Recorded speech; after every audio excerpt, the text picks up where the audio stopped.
The salesperson is one of the highest paid persons on the face of this earth. Okay? Now it's time for you to become one.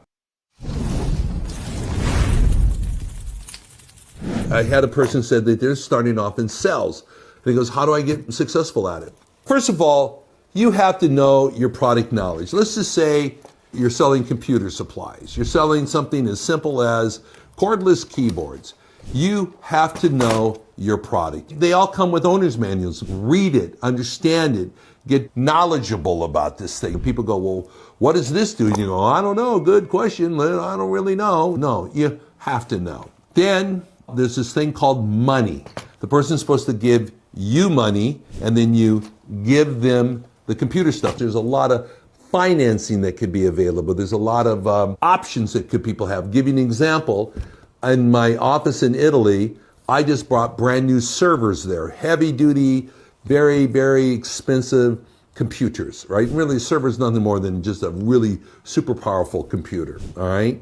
My IT guy goes, look, I need to go out and buy $15,000 worth of servers. Normally I would take some money every week, put it aside, and then eventually I have $15,000 to go, here you go, there's the money, go buy the servers. Normally we just go buy Dell, but we found out that Hewlett-Packard has some financing options where I could actually, I think it was like lease the computers from them. So basically the same money that I would set aside to buy it, I get the server now, today, and I can keep that money going out. I ended up paying a little bit more, maybe $16,000, $17,000, but I got to have that server today and make small payments on a monthly basis. And here's the beautiful part. Computers have a lifespan. So just about the time that I pay this thing off, it's up, I give it back to them, and they give me a brand new one, all updated, all new, all fancy, like my IT guys like to have. So there's the financing of what you have to sell. So there's product knowledge and how the money works. All right, good. So those two things off to the side.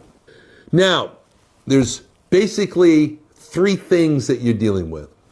What do you say? Like, how do you talk someone through a keyboard? How do you present your product? How are you going to get someone to want your product?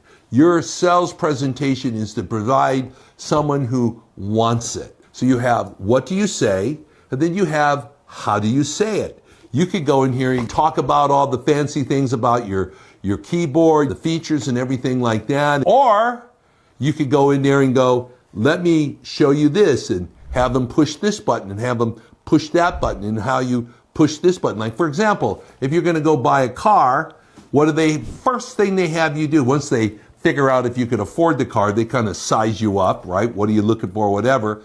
They have you take a test drive on it. They demonstrate the car. They get you in the driver's seat of the car. They demonstrate this thing. Let's say you work in a clothing store. You have them try it on. Okay, the best thing you can do if you're selling in a clothing store is to get the person naked, go give me your clothes, now try this on, try this on, try this on, feed them the clothes, okay? You have to get them involved in it, and you issue orders. This is the key thing that I say that most people miss out on. When you're in sales, what does it mean? You're ordering people to do something. Now, people get into this phrase, ordering. All right, you need to do this. And there's like kind of a meanness to it, like you're the boss and you're this mean person. And that's the stupidest thing I've ever heard. It's not true. Issue an order. Hi, how you doing? You put your hand out there. It's kind of a order to shake your hand, believe it or not. Hi, have a seat. Here, sit here. That's an order. Hi, I want you to push this button here and tell me if you can see how the difference between this keyboard is different from this keyboard. Go ahead, push it, please. Push it. You know? Oh, yeah, go ahead, push it. You see, it's an order. It's a command. And I'm telling you something, you need to take a look at, are you commanding your person that you're trying to sell something to do something? There's a doingness involved in it, right? If you're selling pens, you know, somebody comes in here and you go, okay, here, write with this. Here's some paper. Go ahead and write with it. See how nice and fluid it is compared to this pen. Whatever it is, there's a billion things being sold out there in life. You need to give people orders to do something. By doing that, they actually get involved. If you keep them over there, they'll stay over there. If you bring them over here, they're over here. And it's only over here that something gets done. How do you get that person from being over there, being an observer, standing up there and kind of like looking back like this, to being involved and hunched over the desk and looking at it and being interested? You're trying to bring interest. You're trying to bring an involvement, if you will. One of the things I sell is energy. I'm big in the energy business. I have hundreds of people calling people on the phone all day long, all week long, all year long, selling thousands and thousands and thousands of accounts. Tell me, how do you demonstrate electricity? You can't. It's an invisible thing. People already have it. So what you're doing is getting them to switch suppliers.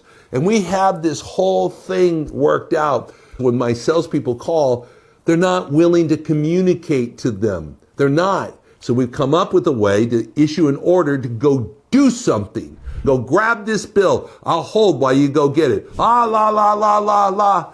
The person goes, no, and that whole la, la, la means no, no, no, no, right? And my guy goes, I got it. And then they go ahead and they reissue the orders. You listen to them. Don't cut their communication. Acknowledgement. I get it. I understand. Handle the objection. And then you reissue the order. That's what selling is. Like, go ahead and touch this thing. See how smooth it goes. No, no, no, I know. I understand. Look, I promise it won't bite. Go ahead and touch the button. No, I kind of feel silly about it. I understand. I promise no one's looking. Go ahead and push the button. No, I promise it won't bite. Go ahead and push the button. Do you realize that if you can stay in there and issue an order 3 or 4 times, you're going to increase your selling, your closing percentage by about 50%. I'm telling you this. This is a fact. So now here's the question. When was the last time you heard about a class on how to buy something? Let that sink in for a second. It doesn't exist. And this is what we're up against. People don't know how to interact with a salesperson. I am a professional salesperson. I make a tremendous amount of money. And the worst thing in the world that I absolutely hate is to go to a car lot. Because these guys are so professional. I feel like a raw piece of meat walking into a lion's den. They're so good at what they do. They take you through the system. They get you so far. They give you to another guy. Now you're with the finance guy. Now you're with the service guy. Oh my God. They have this thing just strung out. Odds are when you show up to a car lot that has the kind of car that you want to buy, you don't stand a damn chance. Not if they run that line right and they really do it properly.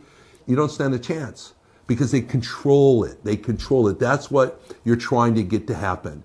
So you have this, what do you say? How do you say it?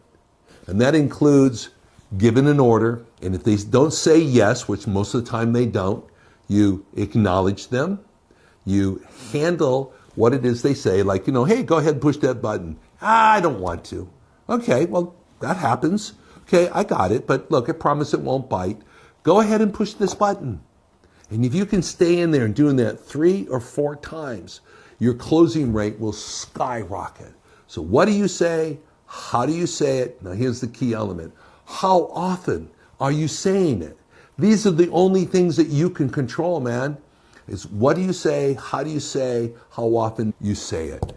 And then you make sure that you issue orders, and if they say no, you acknowledge them, and then you handle whatever, like, look, I hear you.